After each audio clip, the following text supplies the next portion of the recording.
أجمل عرف الحقيقة أخيراً، بوران هو ابنه الحقيقي.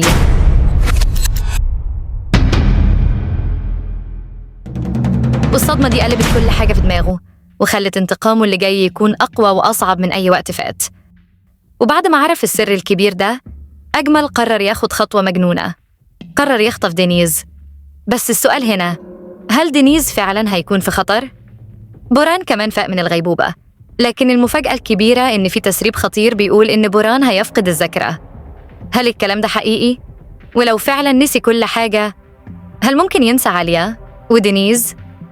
وفي وسط الأحداث دي، دينيز ممكن يكون شاف بوران، بس هل فعلاً استوعب إن أبوه لسه عايش؟ ويا ترى رد فعله هيكون عامل إزاي لما يعرف الحقيقة كلها؟ أما الصدمة الأكبر فكانت خبر موت شاهين. هل شاهين مات فعلاً؟ وهل كده خلاص هنودعه من المسلسل؟ ولا في مفاجأة تانية محدش متوقعها؟ اللي جاي في المدينة البعيدة كله حماس وتشويق وأسرار كتير. تابعوني للنهاية علشان نكشف سوا، هل بوران فعلاً فقد الذاكرة؟ وإيه اللي ناوي عليه أجمل بعد ما خطف دينيز؟ اللي جاية صادم جداً، ويلا نبدأ. لو الفيديو ده وصل ل1000 لايك هعرف إنكم حبيتوه فعلاً، وإن تعبي في التحليل مش بيروح على الفاضي.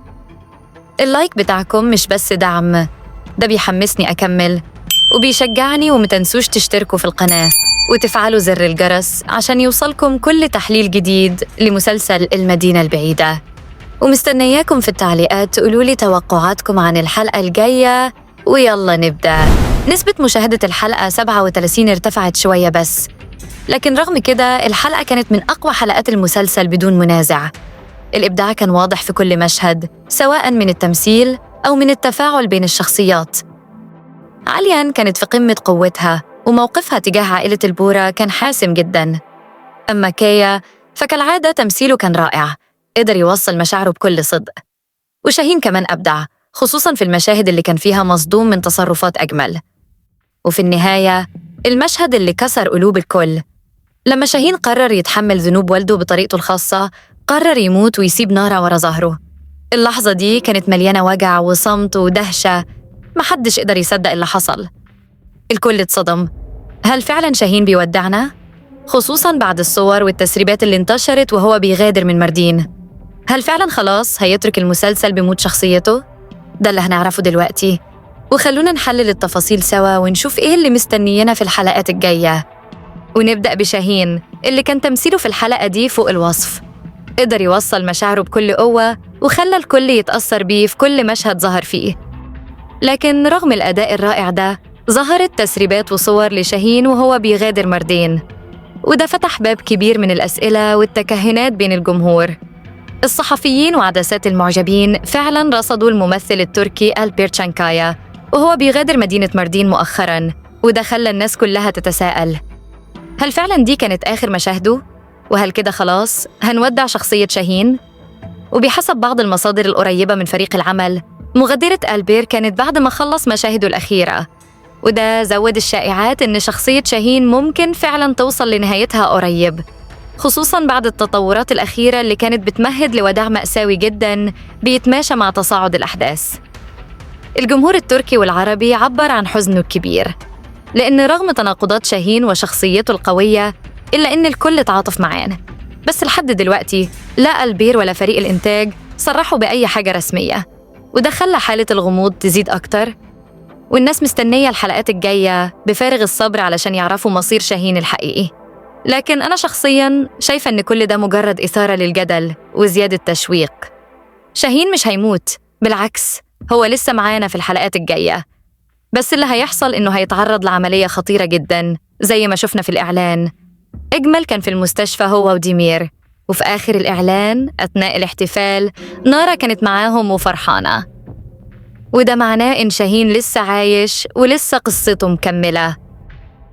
أما عن كايا فكايا كمان هيخضع لعملية في نفس الوقت اللي هيكون في شاهين بيعمل عمليته، وده معناه إننا هنعيش لحظات صعبة ومليانة توتر بين الاتنين.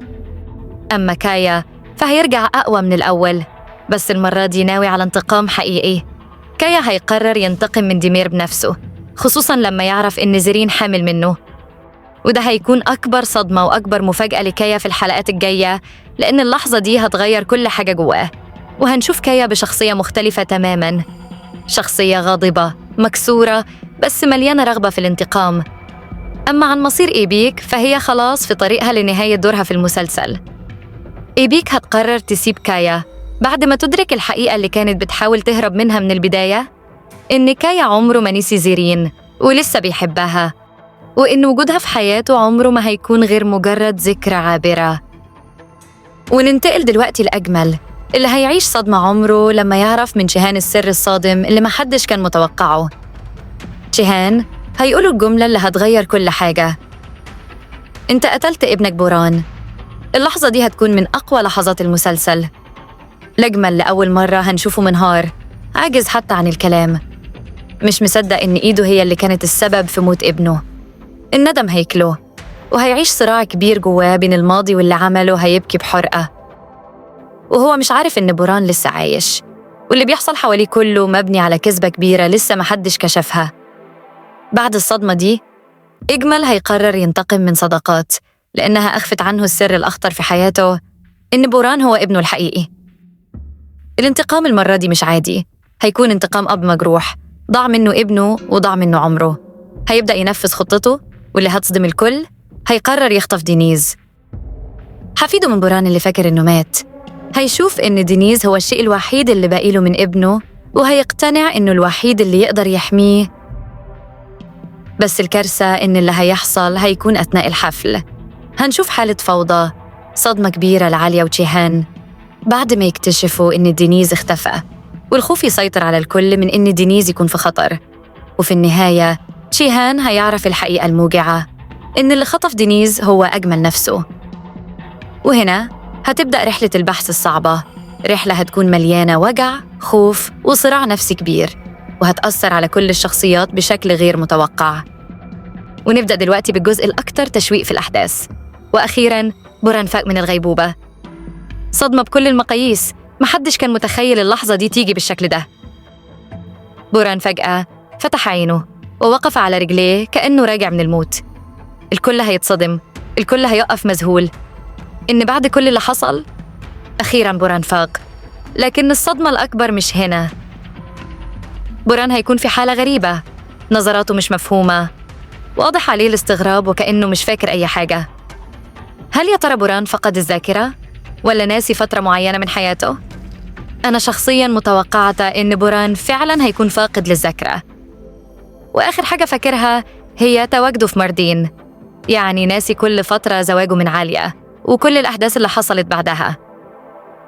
وده هيكون صدمة قوية جداً لعالية وجيهان، لأنهم مش هيعرفوا يتعاملوا مع الموقف ده، بين فرحتهم برجوعه من ناحية وحزنهم من ناحية تانية، لأنهم حاسين إن النهاية قربت.